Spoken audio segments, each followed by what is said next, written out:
You know what's wild? That massive pile of crunchy leaves you're about to bag up and throw away. Professional gardeners would literally pay money for that. I'm serious. While most people are treating fallen leaves like trash, there's a hidden method that transforms them into something garden centers sell for 15 bucks a bag. And today I'm showing you exactly how to do it for absolutely nothing. Hey there, garden friends. Welcome back, where we prove you don't need deep pockets to grow incredible things. If you're new here, grab a seat because you're about to discover why smart gardeners get genuinely excited when autumn arrives. And to my returning viewers, you already know we're diving into something practical today, so let's get right into it. Before we start, do me a quick favor. See that subscribe button? Tap it. Seriously, it helps this channel reach more people who want a garden without emptying their wallets.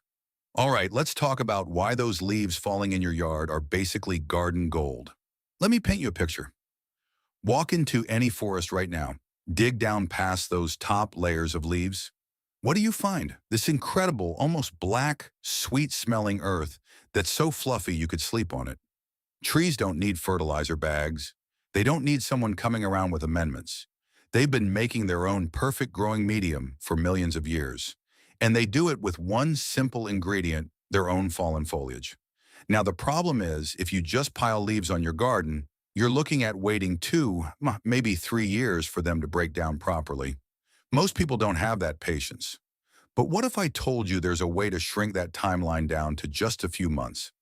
That's exactly what we're doing today. This method is called leaf mold, but that name doesn't do it justice. It sounds like something you'd avoid, right? But professional gardeners and high-end nurseries treat this stuff like treasure. The process is so simple, it almost feels like cheating. Here's what makes this different from regular composting.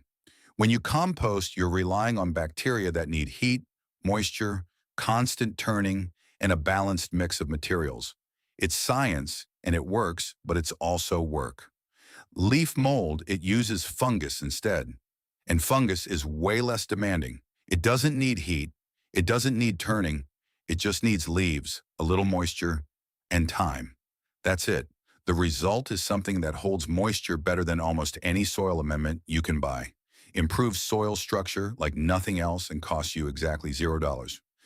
Practical application. Let me walk you through this step by step, and I promise if you can rake leaves, you can do this. First, gather your leaves. Any type works, but here's a pro tip. Mix them if you can.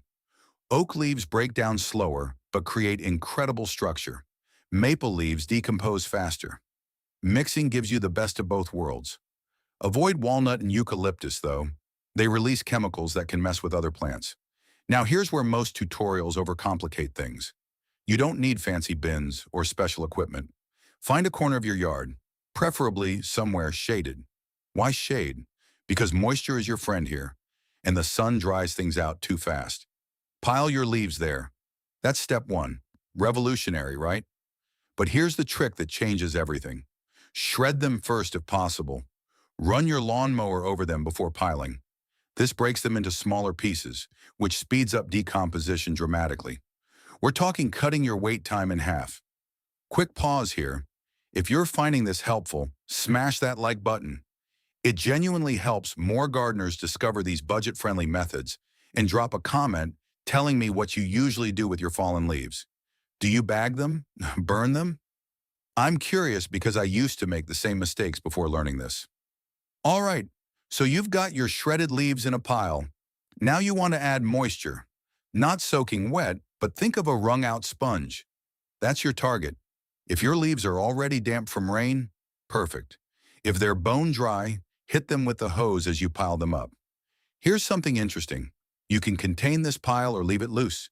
A simple chicken wire circle keeps things tidy and holds moisture better. But honestly, I've made leaf mold in both contained piles and open heaps, and both worked fine. The contained version just looks neater if you care about that. Now comes the hardest part of this whole process. Waiting. But here's where it gets interesting. Unlike compost, you don't need to turn this.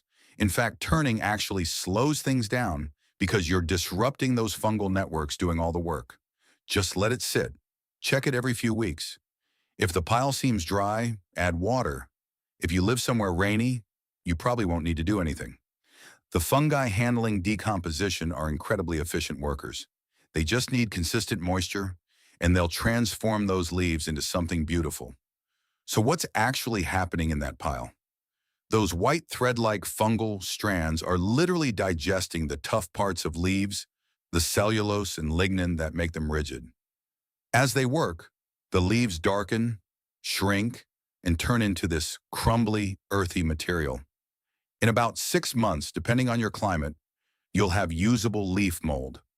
After a full year, it'll be perfect. Dark, rich, and with this incredible earthy smell that tells you it's packed with beneficial organisms. Here's what makes this different from compost. Leaf mold is lower in nutrients. That might sound like a disadvantage, but stay with me. What it lacks in nitrogen and phosphorus, it makes up for in its superpower. Water retention. This stuff can hold up to 500% of its weight in water. Let that sink in. If you've got sandy soil that dries out fast or clay soil that stays waterlogged, leaf mold fixes both problems. It improves soil structure better than anything else I've used. It creates spaces for air and water to move through soil. It feeds earthworms, which then create even more beneficial activity. And because it breaks down slowly, these benefits last for years, not months. Now let's talk about how to actually use this garden gold once it's ready. Mix it into vegetable beds before planting. Your tomatoes, peppers, and squash will develop root systems that make you question if you're secretly a gardening genius. Use it as mulch around perennials and shrubs. It suppresses weeds while slowly feeding the soil beneath. Blend it into a potting mix. Commercial potting soil is expensive, but mixing leaf mold with regular garden soil creates a planting medium that rivals anything you'd buy. Starting seeds. Mix leaf mold with a bit of sand and compost.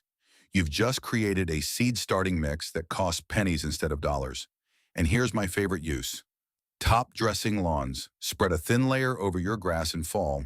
It'll work its way down, feeding soil life and improving your lawn without chemicals. Want to speed this process up even more? Here are some insider tricks. Add a handful of finished leaf mold or garden soil to your new pile. You're essentially inoculating it with the fungi that do the work. It's like a sourdough starter for leaves. Sprinkle the pile occasionally with water that's been sitting out. Chlorinated tap water can slow down fungal activity. Rainwater or dechlorinated water works better. If you're impatient, check your pile after 3 months. Even partially decomposed leaf mold is useful. The chunky stuff makes great mulch while it finishes breaking down. Make multiple piles. Start one in fall, another in spring when you're cleaning up lingering leaves. This gives you a continuous supply instead of waiting for one massive batch. Location matters more than you'd think. Against a north-facing wall or under trees keeps things naturally moist and speeds decomposition. Here's something most people don't consider. You can combine materials. Grass clippings mixed into leaves. Thin layers, not clumps, add nitrogen and speed things up. Just keep it mostly leaves, about 80%, to maintain that fungal decomposition we want. Let's address common issues because they will come up. Pile not breaking down. Check moisture. Squeeze a handful. If no water drips out, it's too dry. If water pours out, it's too wet. Adjust accordingly. Strange smell. Leaf mold should smell earthy and pleasant. If it stinks, you've got too much moisture and not enough air. Fluff it up a bit and let it dry slightly. Leaves matting together. This happens with whole leaves, especially when wet. That's why shredding matters. If you didn't shred them initially, just break up those mats when you notice them. Not enough space. Make smaller batches in garbage bags with holes poked for air. Shake them occasionally. It works, though it's slower than open piles. The bigger picture. Here's why this matters beyond just saving money. Every bag of leaves sent to landfill is a missed opportunity. Those leaves break down in landfills and create methane, a greenhouse gas way worse than carbon dioxide. But in your garden, they're building soil, sequestering carbon, and creating habitat for beneficial organisms. You're also breaking an expensive cycle. Garden centers sell soil amendments because people need them. But if you're making your own high-quality material from waste, you're keeping that money in your pocket while building genuinely better soil than most commercial products offer. This is gardening the way it was done for centuries before the fertilizer industry convinced everyone they needed bottles and bags of everything. Our grandparents knew this. Now you do too. If this video changed how you think about those leaves in your yard, drop a comment and tell me what's your biggest garden expense, because I guarantee we can find a way to reduce it without sacrificing results. Next time you see leaves falling, don't see yard waste. See free soil improvement, see moisture retention, see better harvests and healthier plants. See exactly what smart gardeners have known all along. Thanks for watching, and I'll see you in the next one. If this story changed the way you look at the fallen leaves in your garden, please subscribe and like the channel. We are uncovering the natural history and techniques that have been hidden in plain sight. Let's cultivate a better future together. The next garden treasure will be revealed soon.